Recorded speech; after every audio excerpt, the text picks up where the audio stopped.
Le paysage est l'un des tout premiers domaines pratiqués par le photographe amateur.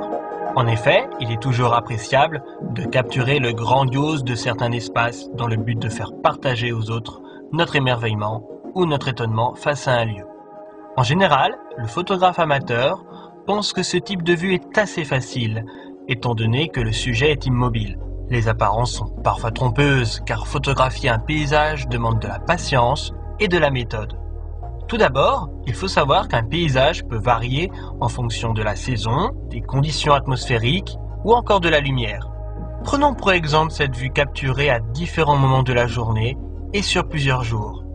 On peut constater que les répercussions de la lumière, des conditions climatiques et du moment choisi modifient considérablement notre photographie. Les nuages peuvent ainsi créer des ombres mal placées par exemple. Ainsi, le choix d'une saison ou d'une condition atmosphérique oriente le sens de la photo, ainsi que la température de couleur souhaitée. Il faut savoir que chaque saison véhicule des sentiments différents, tels que la renaissance au printemps, la plénitude et l'abondance en été, la mélancolie ou la nostalgie en automne, ou bien encore la tristesse en hiver. Chaque saison a donc ses avantages, et il n'y a pas forcément besoin d'un beau soleil pour faire une belle photo de paysage. En effet, beaucoup de photographes amateurs pensent que l'idéal, dans le but d'avoir le meilleur rendu, est de photographier quand il fait beau.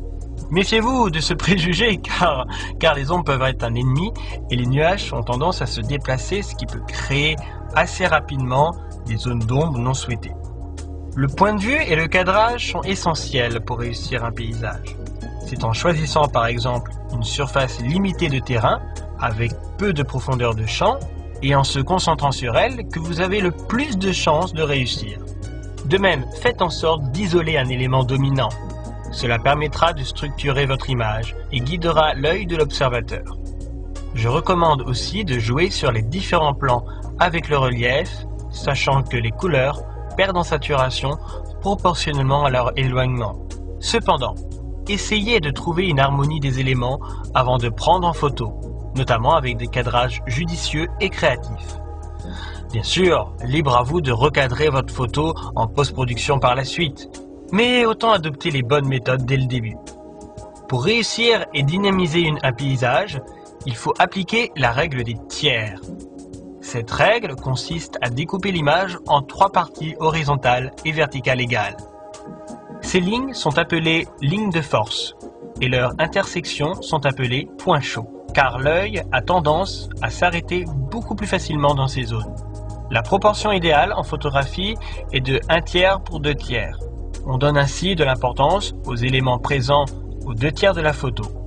Perdez donc l'habitude de centrer votre sujet, cela évitera des images plates et sans vie. Évitez donc de placer l'horizon au milieu de la hauteur du cadre, car cela permettra de mettre en valeur l'élément clé de la scène et aura pour objectif de favoriser l'asymétrie de la composition. Le ciel permet d'ajouter une note d'originalité à votre image. Ainsi, il est possible de créer une ambiance dramatique sur une photo banale, grâce à la présence de nuages sombres, comme dans cette photo. En général, les meilleures photographies de paysage sont celles réalisées le matin ou au coucher du soleil. Ce dernier donne un ton chaud et amplifie les reliefs. En milieu de journée, le soleil n'est pas très intéressant en raison de l'absence d'ombre et de l'écrasement du relief par exemple.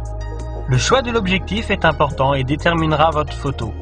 Le grand angle et le très grand angle avec une bonne ouverture permettront de saisir beaucoup plus facilement l'immensité d'un paysage. Il n'est pas impossible de photographier un paysage avec un téléobjectif, mais un recul plus important sera nécessaire. Par contre, avec un objectif montant jusqu'à 300 mm, vous obtiendrez un effet de bokeh beaucoup plus facilement, c'est-à-dire que la zone plus lointaine sera en fait un peu floue. Si votre objectif est de réaliser des prises de vue inédites, il est préférable de retourner à un endroit précis où vous avez repéré une composition intéressante, afin de photographier ce lieu dans des conditions de végétation et de lumière spectaculaires, ou en utilisant la technique du HDR, High Dynamic Range.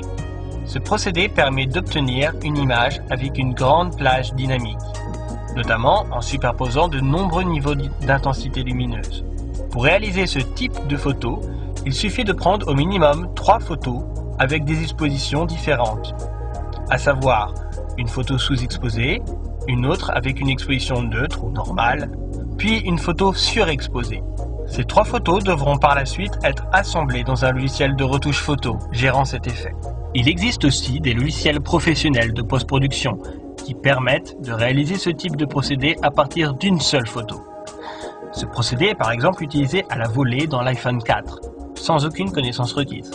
Attention, si le résultat peut paraître flatteur au premier coup d'œil, votre photo comportera un grain non négligeable et des aberrations chromatiques, ce qui détériorera votre photo. Donc, à utiliser avec modération avec ce type de téléphone. Avant de prendre un paysage en photo, il faut donc se poser la question de comment je vais partager l'émotion que j'ai ressentie durant la contemplation de la scène, ou de l'élément perturbateur qui a retenu au contraire mon attention. Il n'est pas interdit aussi d'ajouter du mouvement, des humains, des animaux, des voitures, pour rendre un paysage beaucoup plus vivant.